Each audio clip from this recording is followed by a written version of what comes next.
నేను చెప్పేది పొద్దున్న లేచిన వెంటనే అద్దంలో చూడటం కాదు. అర్థమైందా? ఈరోజు నీకు ఒక ప్రశ్న అడుగుతా. జవాబు చెప్పగలవా? చివరిసారిగా నిన్ను నువ్వు ఎప్పుడు పలకరించుకున్నావు? ఓ హలో, ఆగు, కొద్దిగా స్కిప్ చేయకు. నేను చెప్పేది ఒకసారి విను. హాయ్, హలో, నమస్తే, వడక్కం. నేను మీ అలీ. మీరు వింటున్నారు మనసుతో మాట్లాడే మాట. కొన్ని నవ్వులు నిజంగా నవ్వులు కావు. అవి కన్నీళ్లు కనపడకుండా వేసుకునే ముసుగులు. ఒక్కసారి అద్దం ముందు నిలబడి నీ కళ్ళల్లోకి నువ్వే చూడు. ఒక ప్రశ్న అడుగు, నిజంగా నువ్వు సంతోషంగా ఉన్నావా అని. అప్పుడు నీ కళ్ళే నీకు సమాధానం చెప్తాయి. నేను బాగున్నాను అని చెప్పే మాటలు నిజాలు కావు. అవి కొందరిని బాధ పెట్టకూడదని చెప్పే అబద్ధాలు. ఈరోజు ఒక ప్రశ్న అడగాలి. చివరిసారిగా నిన్ను నువ్వు ఎప్పుడు చూసుకున్నావు? రోజు అమ్మా ఎలా ఉన్నావు అని అడుగుతాం. నాన్న మందులు వేసుకుంటున్నారా అని అడుగుతాం. పిల్లలు అన్నం తిన్నారా అని కూడా అడుగుతాం. ఫ్రెండ్స్, స్నేహితులు అందరినీ అడుగుతాం ఫోన్ చేసి, ఎలా ఉన్నావు ఎలా ఉన్నావు అని. బంధుమిత్రులందరినీ ఎప్పుడైనా ఫోన్ చేసి మాట్లాడితే బాగున్నావా ఎలా ఉన్నావు అని అడుగుతాం. కానీ ఏ రోజైనా నిన్ను నువ్వు మనసా ఎలా ఉన్నావు అని అడిగావా? మన జీవితంలో ఎంతో మందిని కోల్పోయాం, కానీ అంతకు మించి ఎక్కువ మనల్ని మనం ఎక్కువ కోల్పోయాం. నేస్తాం. డబ్బు కోసం సమయాన్నే ఇచ్చేసాం, ఉద్యోగం కోసం మన ఆరోగ్యాన్నే ఇచ్చేసాం, అందరినీ సంతోష పెట్టడానికి మన సంతోషాన్నే ఇచ్చేసాం. నేస్తాం.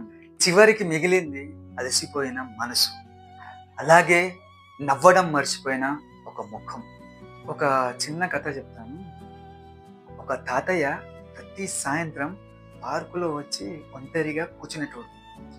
అది ఒక బాబు చూసి ఆ తాతయ్యని వచ్చి అడుగుతాడు, ఏందని? తాతయ్య తాతయ్య ప్రతిరోజు మీరు ఇక్కడికి వస్తారు, ఏంది తాతయ్య అని అడుగుతాడు. అప్పుడు తాతయ్య ఒక మంచి సమాధానం చెప్తాడు. ఏం తెలుసా? తాతయ్య నవ్వి ఏమంటాడంటే, నాతో నేను మాట్లాడుకోవడానికి ఇక్కడికి వస్తాను బాబు.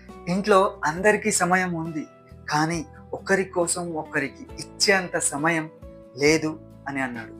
బాబు అప్పుడు నవ్వి, నిజమే తాతయ్య, పక్కన కూర్చున్నా కూడా ఫోన్లో లేకపోతే టీవీలో ఇంకో పక్కన కూర్చున్న వాళ్ళకి వాల్యూ లేదు. కరెక్టే కదా నేస్తం? ఇలానే జరుగుతుంది ఇప్పుడు. నేస్తం, మన జీవితంలో ప్రపంచాన్ని గెలవడానికి ఎంతో ప్రయత్నిస్తున్నాం, కానీ నీ మనసు గెలవడానికి ఒక్క నిమిషం కూడా ప్రయత్నించలేకపోతుంది. గుర్తుపెట్టుకో, నీ మనసు ప్రశాంతంగా లేకపోతే నువ్వు ఉండే పెద్ద ఇల్లు అయినా జైలు లాగానే అనిపిస్తుంది. అదే నీ మనసు ప్రశాంతంగా ఉంటే ఓ చిన్న గది అయినా అదే నీకు స్వర్గంలా అనిపిస్తుంది. అందుకే ఈరోజు ఓ గంట ఫోన్ పక్కన పెట్టు, నిశ్శబ్దంగా కూర్చో, నీ గుండె చప్పుడు ఏం చెప్తుందో విను.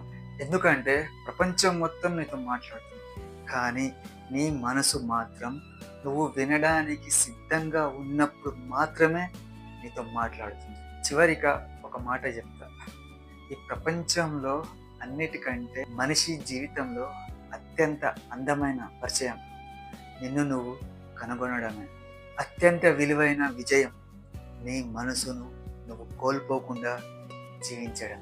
ఈ మాట మీ హృదయానికి తాకితే మరో హృదయానికి చేరేలా షేర్ చేయండి. నమస్తే ఫ్రెండ్స్, ఏమనుకోవద్దు, నేను కొద్దిగా తెలుగులో అటు ఇటు కావచ్చు. యాక్చువల్గా నేను ముస్లిం, నాకు తెలుగు భాష అంటే చాలా ఇష్టం కాబట్టి నేను తెలుగులో మాట్లాడటానికి ట్రై చేస్తున్నా.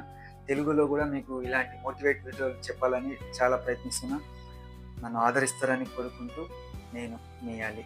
మనసుతో మాట్లాడే మాటలో మళ్ళీ కలుద్దాం. బాయ్.